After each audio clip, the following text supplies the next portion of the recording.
iba kayo, lagi kayo naanak nyo, as they receive the sacrament of confirmation.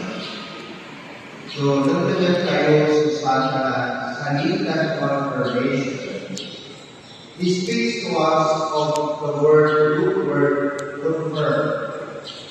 But, nagdagan kayo sa meaning to the salitang confirm. It means that wala siyang ibigay kayo. Confirm means there is something that we're going to look again.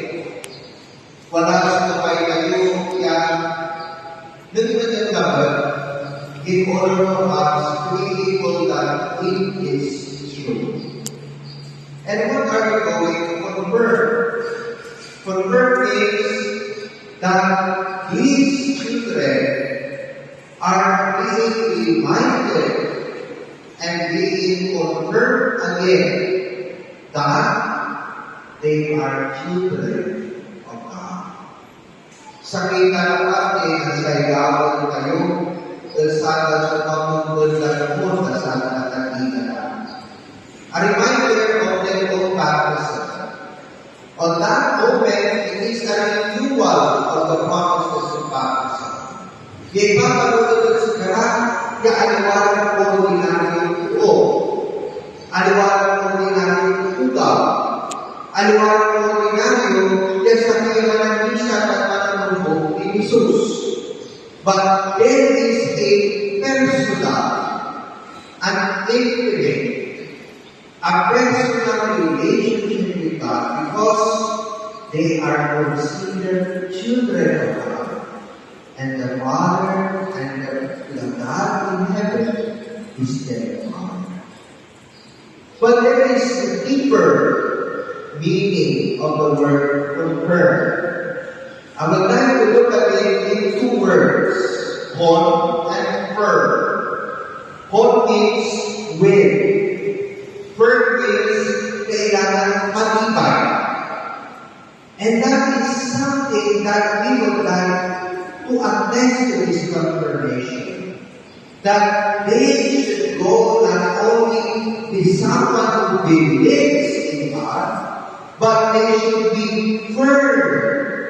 They should be matibay. They should really stand in terms of their faith and belief in God. Pero that can only happen if they have hold, means will.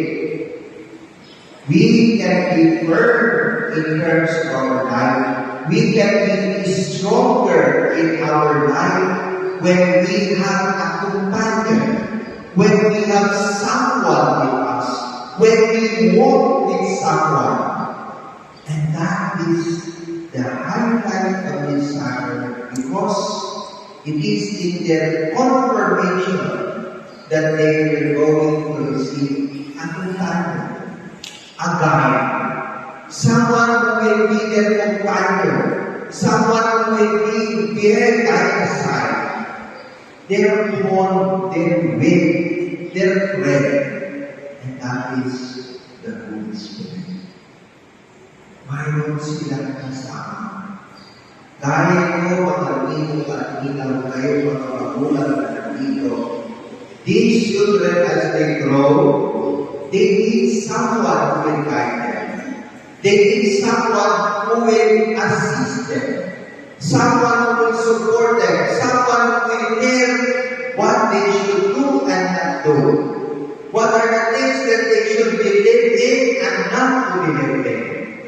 That can only happen if they have a companion. May kasama na tuturo sa kanila. Kayo mga magulang, kayo mga imo at ina, na gagawin natin na masasabi natin, pangalawang magulang ng mga batang ito will be someone who will guide, who will support,